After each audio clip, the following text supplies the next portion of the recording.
Welcome, Greek U Nation, to episode number 471 of the Fraternity Foodie Podcast. I'm your host, Mike Ayalon, CEO of Greek University. I'm a speaker and an author. Our fifth book just came out. It's called Perseverance and How to Be a Great Fraternity or Sorority Alumnus. So I want you to go and pick up that book on Amazon or Barnes & Noble today.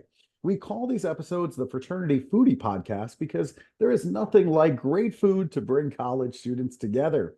Fun fact, with the upcoming election in American politics, it seems that science is taking a back seat at times to political rhetoric. I wanted to talk to an actual scientist to separate fact from fiction and talk about what young people can do today in order to make improvements as it relates to things such as global climate, energy, social media, and artificial intelligence. So let's talk to our next guest. Alan McGowan, selected as 2019's top science and technical expert by the International Association of Top Professionals. He also received a Lifetime Achievement Award from Marquis Who's Who that same year. Now a lecturer at the New School, he served first as chair of the Science, Technology, and Society program, which is now called the Interdisciplinary Science Program, then as chair of the Environmental Studies program. After graduating from Yale University with an engineering degree and a 2-year stint at American Electric Power, which is a public utility, Mr. McGowan left to pursue graduate work in physics, then taught science and mathematics at private schools for 10 years, winning the Teacher Recognition Award from the American Association of Physics Teachers. Following that, after serving for 5 years as scientific administrator of the Center for the Biology of Natural Systems, which is an interdisciplinary environment research and training program at WashU in St. Louis, he became president of the Scientists Institute for Public Information, which under his leadership became a major bridge between the scientific and the journalist communities. Welcome to the show, Alan. Thank you so much. It's great to be here. It is wonderful to have you. You know, I was looking for a scientist to talk to because I see we're talking about all kinds of things from COVID to energy. And, you know, this has really become part of this election cycle that we're all going to be voting on later this year. So I said, hey, let's get a scientist on the show. I'm happy to have you. Okay, I'm here. Beautiful. So listen, we got to talk about college because, I mean, you went to what many consider to be the best institution in the country. You decided on Yale University for your undergraduate experience. You got a degree in mechanical engineering. Now, you could have gone anywhere in the country. Okay, let's be real about that. So why did you decide on Yale of all places? Well, that was 70 years ago. I'm not sure I actually remember, but Yale had a strong engineering program, and I wanted to be an engineer. My two uncles actually went to Yale, so I knew of Yale. And I think I was advised by my college advisor at Watertown High School, which, by the way, was a great high school, to try it. So I did, and I got in, and I was very happy to be there.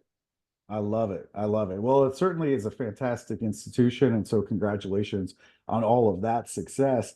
You today are a critical member of the scientific and journalist community. And what I'm seeing is what I would call science denial. Politicians are running for office. They deny climate change. Some are even claiming that vaccines cause autism. And, the COVID vaccines is yet another example of what I would say is science denial. What can we do in order to solve this problem that we have today of science denial? Well, I agree with you. I think it's a big problem. 25% of Americans are not vaccinated because they don't believe it works. And as you said, some of them believe it causes autism. 40% of the voting public doesn't think climate change is important enough to influence their attention at the voting booth. So first of all, I think we have to talk about it. And thank you very much for raising it. We have to talk about it. It's an issue. Not everything that you hear on the internet is true. You got to develop a good dose of skepticism. Secondly, I think we need to take a slightly different approach. This is something I've been working on for some time, and that is we've got to involve the lay community, the non-scientist community, and ask them to reach out to the scientific community in their area, their university, even corporations, and ask them to come to talk to the PTA, to the Rotary Club, to the various organizations in which they're involved. Because I think once people actually see a scientist, I mean, it's one thing to read about it in the newspaper or the magazine or hear about it on television, but to actually see one face to face, we're real people. We actually are humans, so they get to know something about the scientific process and why it is that we believe in what we believe. Take climate change, for example. I mean, it's a complicated issue. It's not all that easy to understand, but we've been working at it for quite some time. And we do have very good evidence that this is a real problem and it's going to get worse. But the good news is there's good news coming out of climate change. We actually can fuel our economy with renewable energy. Hmm. I agree with you completely. I think I love Rotary clubs. I've been a member of Rotary clubs before. Right. Had a wonderful experience. I agree with you. I think we need to bring scientists in to come and speak to business leaders to help alleviate some of the just nonsense that's floating around there in terms of science denial. And maybe you're right. Maybe it's creating a relationship with an actual scientist, not, reading about it, in the dark web somewhere or some Right. Right. anonymous YouTube video of somebody. No, like a real scientist, come and speak to us and Yes, explain yes. this to us in common everyday language so we understand what's going on with climate change. And, I want to talk, since we're on that topic of climate change, what could our listeners, young folks of today, what could they do, some initiative to make an impact in terms of climate change? How are we going to solve that issue and then maybe also solve other problems like hunger and income disparities along the way? That's a very good question. I teach these students. I teach the young people at the New School, and we're constantly talking about what people can do. First of all, become politically active, be a social change agent, because that's what is necessary. We know what to do. We actually have good information about what to do. We just need the political will to do it. So political action is really important. On the other hand, one can model one's behavior. One can walk instead of driving every place. One can take public transportation rather than using a car. One can be careful with the consumer attitudes that we have. Buy organic food, behave in a responsible way. If you do that, then your voice is going to be much more carefully heard. Actually, young people are doing a great job in raising the issue, and I think students can talk to their parents. Talk. You know, in the smoking issue, one of the ways in which people became aware was that the anti-smoking people reached out to the children, reached out to the kids, and the kids spoke to the parents. That's a very powerful thing to be done. Yeah, I think you're absolutely right. And I love that you're talking about young folks that want to make a difference. I think you're absolutely right. I think Gen Z, one of their characteristics is they want to make the world a better place, and they are very environmentally conscious, very Yes, environmentally conscious. So I think and it's up to us to take advantage of that. right. You made a very good point about abolishing hunger and inequity and so forth. We have to redo the economy. There's no doubt about it. While we're there, we can do some things to strengthen the social safety net. We can maybe not eliminate hunger, but we certainly can reduce it, and we can reduce the inequity that really exists in our economy. I think we have the right students in college today to address those issues because they care about those issues greatly. Yes, Uh, deeply. They care about them deeply. yeah, I'm with you. So I think this is a unique opportunity for us right now to reverse some of the damage that's been done in those areas. And I also there seems to be some fear out there about the dangers of nuclear power. Why do you believe that nuclear power is necessary as part of our energy transition?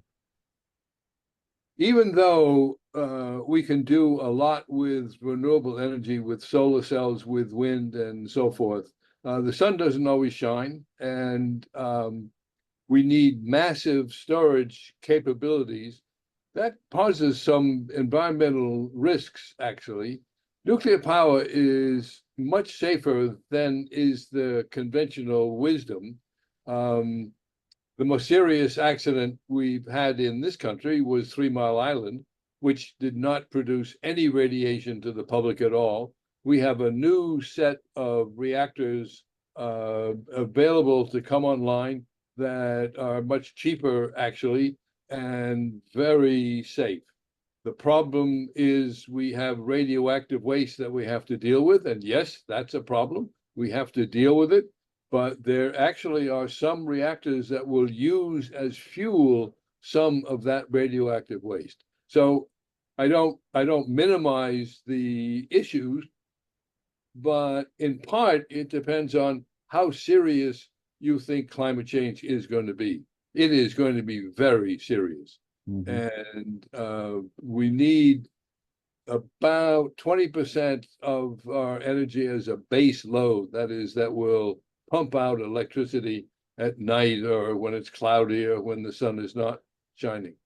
Yeah, I agree with you. I think this climate change issue is a very serious issue. We're seeing high temperatures go up. Temperatures, across the world on the planet are going up to levels that we have not seen yet. And so I think that is very concerning. And it's just difficult when you mix politics in there because now you have half the population that don't really take it seriously. Right, It's, exactly. it's troublesome. And, the other thing that troubles me about what I see in this political climate today is we're hearing all of this talk about poisoning the blood of Americans. And, I thought all of this was over. I mean, are we now going back to trying to perfect human beings and eliminate so-called social ills through genetics and heredity? I mean, this is stuff that happened in Nazi Germany. Okay. I understand where some of this is coming from. Isn't all of this just a form of scientific racism? Yes, it certainly is. I mean, one can understand the desire to improve the human race. But we are slipping into a new eugenics with some of the capabilities that we have to look into the DNA of a fetus and decide, well, I don't want that particular fetus, so that we get rid of it for that reason. I'm in favor of the right of a woman to choose her own body and to do abortion, but I think the reasons that one does it is pretty serious, and we are seeing a lot of that on the border discussion that's going on. The other, fear of the other, fear of people who are not like us. Yeah, we lived through eugenics not only in Nazi Germany but in places here. There are places where women were sterilized if they were thought to be unfit. That happened until the mid-70s. Um, so we need to be constantly aware of this. The new developments in science are pretty impressive, but they can lead to some seriously negative outcomes as well. Really well said. Thank you so much for sharing that perspective. I'm also concerned about mental health. I'm concerned about young folks and their social media usage. My daughter, she's incredibly bright. She's headed to Rice University. We're going to Oh, drop her off. congratulations. Thank you. Great. Thank you. That's also a great school. It's a Rice is a great terrific school. school. It's a terrific school. We're going to drop her off in 2 weeks. But, I say all of that because she, at one point confided in us that she was on social media for 5 or 6 hours a day. Okay. And she gave it up. She deleted, TikTok, this app that she had been on that was really consuming 5 or 6 hours a day. And she recognized that it really just wasn't productive. And she had the wherewithal to say, okay, I need to make a change because this behavior is just not helpful. And so thank goodness for that. But, what connections are you seeing between mental health and social media usage? Well, congratulations to your daughter. You obviously raised a very sensible and smart human being. So congratulations on that. Thank you. Yeah, there is a connection. The extent of the connection is fraught. I actually do a little newsletter on Substack, and the recent one was on social media and mental health. Bob Haight, who wrote the famous book, is being called into some question. He believes that social media are seriously affecting the mental health of students. And I've actually queried my classes and I've said, do you think this is a problem? And they, to a person, say that it's a problem, that if they overuse social media and in front of their phones for hours a day, they feel lonely. It doesn't connect them. So yes, I think it's a problem, and I think we as older adults who are not quite so afflicted with this disease of looking at the phone all the time need to caution young people that people to people, person to person is much better than being constantly on the phone. And you know, I taught totally online during the pandemic, and some of the students really were affected by the loneliness that they felt, not being people need to be among people, real people that you can see and touch and hug and do those kinds of things. I think it's a problem and we need to deal with it. Yeah, I agree with you. I think it's designed to be very addictive, and it's just giving those dopamine hits in your brain every Right. time you get a notification on your phone. And so that's just addicting, and especially so to young folks that have a developing brain. It's just very addicting to them. Very much so. Very much so. Yeah, that's a problem. All right. Well, the other issue too, I wanted to talk to you about is artificial intelligence. I think it's going to be here forever. I think it is going to increasingly impact our lives. We're seeing it certainly in the medical community as well to try to learn and use AI technology in order to learn a little bit faster. Should we control artificial intelligence? Should we regulate it? And if so, how? Yes, we should, and the how is a very interesting and troubling question. I mean, there's no doubt about the fact that AI is here, it's going to stay, it's of great benefit. I mean, I have age-related macular degeneration, so I go into the doctor and he uses AI to read the screens of my eye much more successfully. AI reads a mammogram much more successfully than does even a trained physician. So there's some really good things about AI, which means it's going to be here forever. On the other hand, it can be dangerous, and we do have to determine how to regulate it. Perhaps asking the companies to put in trigger warnings in their AI products themselves, to warn people that not everything that comes out of AI is correct. It does hallucinate.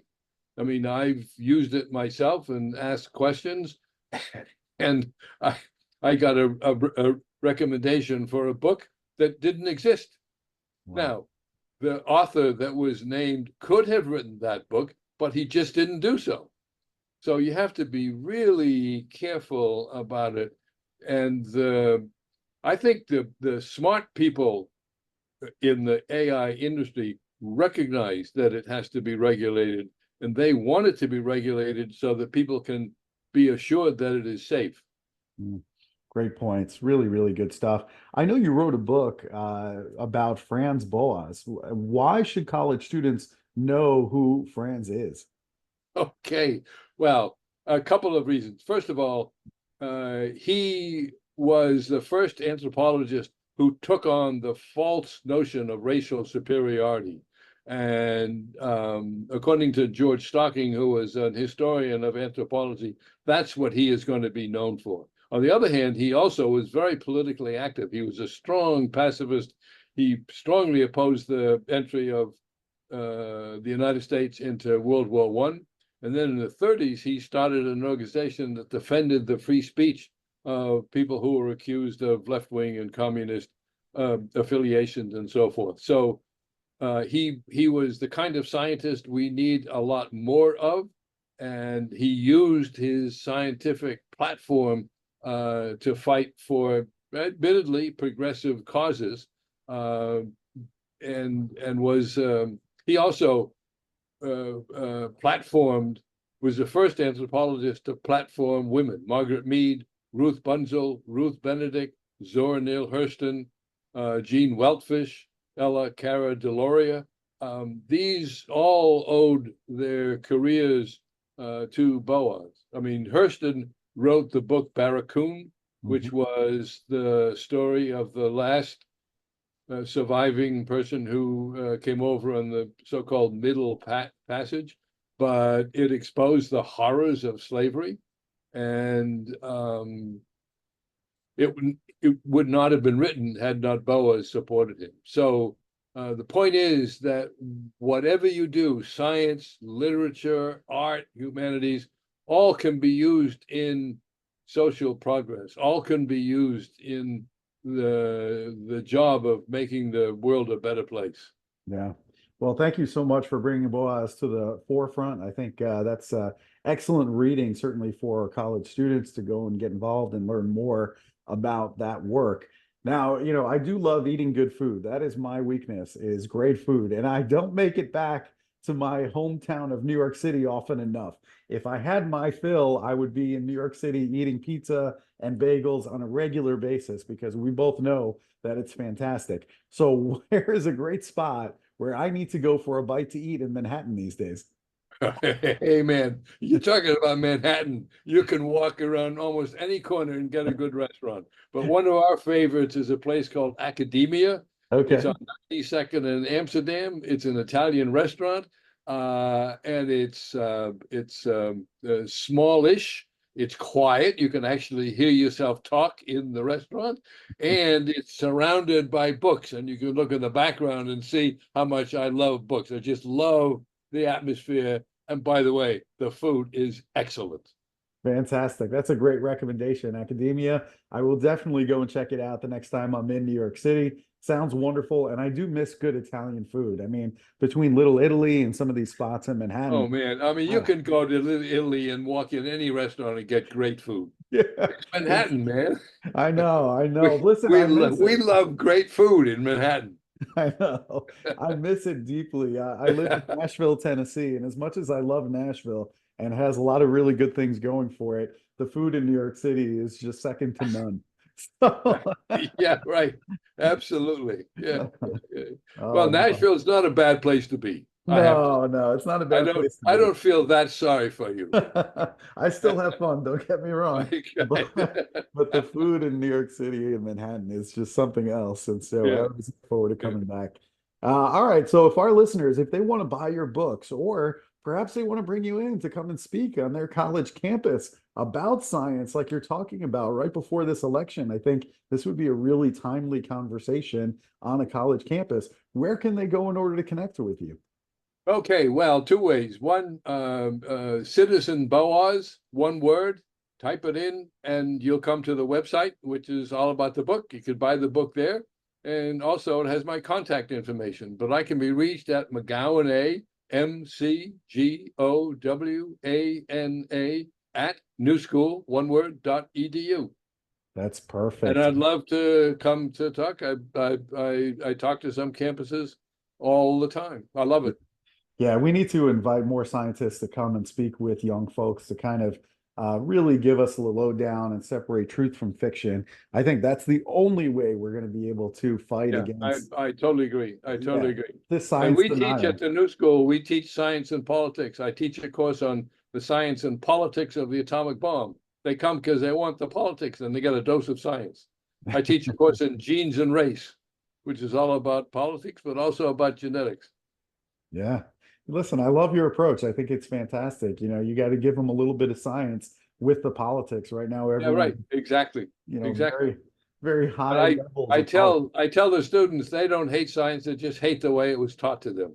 Yes, very good points. Excellent. Well, Alan, thank you so much for sharing all of this with our audience today. So We thank appreciate you it. so much. It was great to talk with you. Very good. And to our listeners, if you enjoyed this conversation with Alan McGowan, I want you to like this and I want you to share this with other college students that need some help in terms of, the science denial that's going on all over the place today. And then hopefully we will be able to separate fact from fiction, and then we can make some educated choices in terms of our elected leaders going forward. So thank you so much for listening, and we look forward to seeing you on another episode of the Fraternity Foodie Podcast. Thanks so much. Bye for now.